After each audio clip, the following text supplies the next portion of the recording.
Boy, that's one thing about Tim Bradley. He swear he's such a great analyst. And he always got some hate. He always got some hate. And he always sees so much. Well, Tim, if you seen this much, why did you retire? Why did you not fight the big fish? He was your mandatory for your title. But no, you up and retired. But now you giving your buddy Crawford some advice. Well, I'm going to give you some advice, Tim Bradley. Matter of fact, let's go through what you talking about. Y'all hit that like, share, and subscribe button. This your boy Upper Echelon. We about to run through what this man talking about and just dissect it. This is a fair use videos for education and entertainment purposes only. You get Jaws out there. Now you think it's safe. No, Jaws ain't the epitome of greatness. There's something out there much bigger. Yes, you got it. And here comes Superbud. Come through and snatch it up. All is well in the world, right? Or wrong. You forget the Megalodon. Bud might have caught Jaws in the ichthyosaur, but he ain't ready for the Megalodon. And that's the big Spence, the Megalodon. Matter of fact, he ain't even a Megalodon. Earl Spence is the biggest. How can you measure what ain't been measured before? Captain Ahab reaching out fishing. You gonna catch something that you ain't mean to catch right there, because you can't catch the uncatchable, the Leviathan. Earl, the true Spence, strap season, man down, smoking on Bud tour.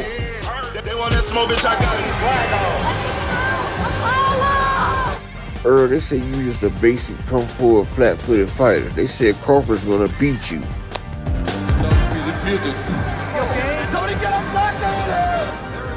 Now that you done beat Crawford and destroyed him, what the haters gotta say now, Earl? You can do it, Sword. And you be the real champion. What's the stretcher? Somebody sent for us again. What started out as a joke has turned out to be a disaster. Creed appears to be in very serious condition. The men alive. Crawford's in serious condition. You heard him worse than Kilbrook and Ugas combined. If he dies, he dies. Inside the dressing rooms. Would you care to comment on how you plan to fight? Terrence Crawford. What's your strategy? Don't need any. Terrence Crawford. Well, stupid. The man comes straight ahead. He's still an age for me, and he's gonna get hurt. What's your prediction for the fight? Addiction? Yes, prediction. Pain. Spence's weekend is Spence has a pattern. He has multiple patterns, and they're all in his jab sequences. Like, all of his patterns is in his jab sequences. You know, I like when I watch him. It's like I see the double jab coming. I know the looping left hand is going to be coming probably next. You know, he occasionally uses the right hook. It's not a punch that he uses all the time, but he'll use the right hook on the inside. And that was a shot that I believe that he was able to get Porter with on the inside, but he rarely uses it. You know that. Spence, if you cover up in front of him, you already know he's going down to your body. So I would just say for Crawford is recognize the sequences. You just recognize the sequences. Don't rush. Don't rush. And Crawford knows this. He's not gonna rush anything. He's gonna stay underneath himself, and he's going to try to force mistakes from Spence. I don't think this fight's gonna be one of those fights where we're gonna be like, oh my God, this was epic. I think it may heat up later in the fight, but I think that this fight's gonna be like a high-speed chess match in the beginning from both guys. Respect from both guys. Neither guy looking to make a mistake. I think you're gonna see sharpness from both fighters. Completely focused. Almost like you're gonna see it almost like a Haney Loma type of fight where it's high speed chess. You know, both guys are having their moments going back and forth. But Crawford just gotta, again, what's the word I'm looking for?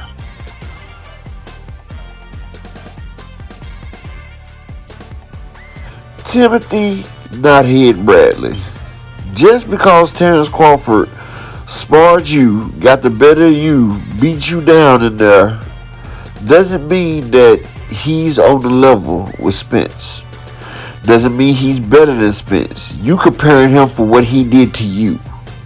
If you would have gotten that ring with Spence, then you would have understood the situation more clearly. But since you chose not to get in the ring with Spence, I'm pretty sure you already understand the situation. It's funny how people sit on the sidelines and tell people that's in the game what to do, but they're not in there doing it themselves. You had plenty of chances and ample opportunity to defend your championship belt, your mandatory, with Earl the True Spence. You seen that young hungry lion and you said no. You was like Red's dad on Friday. You want some of this, old man? No. Get in the car. I told you about coming down here messing with them nice people. Yes, that was you, Tim Bradley. And now you see it in Crawford. But Spence is levels above you and Crawford. That's a fact. And then you sit there saying that you see patterns in Spence's boxing. So you are the only person that can figure out Spence's cadence and his patterns, right? So you made a discovery. You are Mikey Garcia. I see something. It's funny, everybody sees different things until they enter the ring with Spence. And 50% of them don't see well when they get out the ring with Spence because they have eye issues, which you would have if your knot-headed ass would have gotten that ring with Spence. I went through the last 4 Spence fights, the Ugas, the Denny, the Mikey, and the Porter fight. None of his jab sequences was the same as you said. I've seen him fire double jab and fire with the right hook. And then you say his right hook he doesn't use enough. Then you're not watching this man fight because he puts the right hook into the body as well as the left hook into the body. He throws them at equal. And Spence throws his jabs and his hooks and his straights off of what his opponent do. It's called ring IQ. If your opponent's dropping your hands and everything, then of course you're going to throw and hit them when they got an opening. It's called picking your shots. Earl has great punch placement, and he places his punches on target. And wherever you give him soft meat, he's going to bubble up and double up and crush it. And then you tell us Crawford that he need to slow down. No, he need to speed up. Because if you start off slow with Earl Spence, the fight going to be over with before he gets started. Before his car warms up, it's going to already be snowed in. It's going to be an avalanche of the biggest proportions. Yes. Crawford has to go in there and do something that he hasn't did in the last, what y'all say, 10 fights he been knocking people out in welterweight? Or 8, 9 fights in welterweight? He has to get on his toes and move. He's going to have to be elusive. But there's one problem with that. Crawford's been bulking up. And since he's been at welterweight, his last few fights, he's been walking flat-footed. He's done put on that weight, and he forgot about agility and his lateral movement. So Crawford's going to be in front of Spence. He's not going to be able to get out the way. And Spence is a freakishly anomaly when it comes to cutting off the ring, moving and catching his opponent, and ring generalship, foot placement, stay in the balance, keeping away with the jab. So Crawford's going to be in trouble. And everybody talking about how Ugas is set right in front of him. Crawford's going to do the same thing because Earl's going to keep him in front of him. And you said you have something else, Tim? Well, I'm going to let you go ahead and go. Damn, you still thinking? He gotta be a snake, man.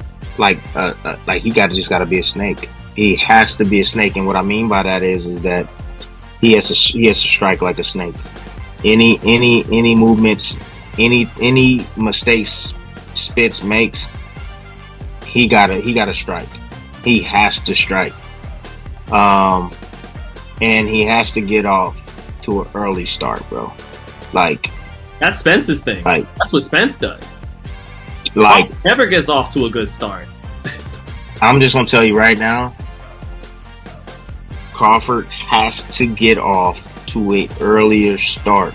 He cannot let early rounds drag by and fall behind the 8 ball, bro. He cannot afford that. He kind of tends to do, at least for 2 or 3. Listen, man. I understand that. But he can't. He cannot. And I only say that because Spence gets stronger as the fight goes on. The dude doesn't slow down. If you're expecting him to slow down, he doesn't slow down. It's like he's in the beginning, he's warming up his engines, and then he's just smooth sailing. He in cruise control, just rolling, steamrolling forward. And it's gonna be hard if it goes to the scorecards, because you know that he's gonna get the favor because of the volume being thrown. So strike like a cobra. Any mistake you see, try to land something, try to counter as often as possible. Not with one, but in combination sequences, and get off a little bit earlier, to an earlier start for Crawford. And that's just it. You still got your man winning? Yeah, I still got Crawford winning. I still got Crawford winning because, again, versatility, bro. I feel that once he steps takes Spence's jab away, and I'm not sure if that's going to be from the right stance or the southpaw stance. I'm not sure how he's going to approach the fight, but once he's able to do that, and once he figures out the rhythm and the pattern of Earl Spence, because that's what he's great. He's great at that. Like, this dude, he's a chess player. He is a master chess player, bro. And once he figures that out, checkmate. Then he's gonna have to knock out Spence to hurt him several times and drop him. He's gonna have to, I feel, to be able to win on the scorecards in Vegas, and it's because Spence is the A side here. We know that. Errol Canelo, man. Errol Canelo down the line is potentially on the line. If Errol could beat Terrence, he might be fighting Canelo at Cowboy Stadium. So you never know. Yeah, I say it's gonna be. My guess is Charlo, baby Charlo, the little Charlo, the bigger Charlo, Earl Spence. Those are 3 fights. I don't think Benavidez's name is not even gonna be. First off, shout out to Fight Hype, because Fight Hype, they'll get you all the interviews. They keep you informed on everything boxing. Fight Hype is number 1. Alright, now that I said that, Tim Bradley, you said what I've done told my listeners already. I've already let them know that Spence was the last on the contract. We already know that this Dallas Cowboy fight is on the line. We know this. And you think Earl is going to let that future monumental payday go to waste? Now, this Bud payday is going to be life-changing. But this Canelo payday is going to be family motivating. This the type of generational money for your family's family. This for your kids type money. Yeah. But you just told all the reasons why Crawford going to lose. Because first off, he could be a snake all he wants to, but Earl is the mongoose. And he's hungry. He's a hungry mongoose. Call him Ricky Ticky Taffy. Because we about to get up in here. We about to take this shit down. The man that held out too long, and Earl is ready. Ready to get this chapter of his life out of there. And just like you said, Crawford needs to start fast, but he's not. You say he need to take away Earl's jab. Did he take away Kell Brook's jab? No. Earl's going to have that man's eye socket out of commission before he can think to take away Earl's jab. And then you talking about go over top of Earl. Danny Garcia and Mikey Garcia were pound for pound counterpunchers, right? Yeah. Mikey Garcia couldn't do it. Danny couldn't do it. But you expected Terrence to take away Earl's downward motion. First off, Earl, like you said, the reason why Crawford loses is because Earl don't get tired. Earl's going to come out there and throw a quick 100 punches. Crawford's going to have to keep up with that. Crawford's used to throwing 30 punches around. He doesn't have a lot of activity. Next, he's going to have to avoid Earl. So he's going to have to move around, and he hasn't moved around a lot, and his body's a lot bigger. Then he's going to be taking the body shots, which take away your energy and your stamina. So he's going to have to move, something he hasn't did in over 5 fights. He's going to have to throw off a clip of punches that he ain't used to throwing. Plus, he's going to be getting hit to the body. That shows a stamina problem right there. And he's bulking up. He's not learning the right way. Crawford is bulking up, and that is the wrong way to fight with Spence. Because, yes, you might need some padding for them body shots. But hell, Jamil Charlo, Anthony Joshua, all them, they still use rear protectors when they fight Earl. So, hey, it's best not even to get hit by it. But you trying to get in there and trade with him. No, it's not going to happen. Earl going to come through and trounce you. And Timothy Bradley, like I said, just because he's your buddy, don't mean Bud going to win. You can be there to console Bud, because Bud's going to need it. But come July 29th, at approximately 12 something, Earl Spence, undisputed. And that's it. Y'all hit that like, share, subscribe button. I'm your man, Upper Echelon. This is Man Down Promotions, and I'm out of here.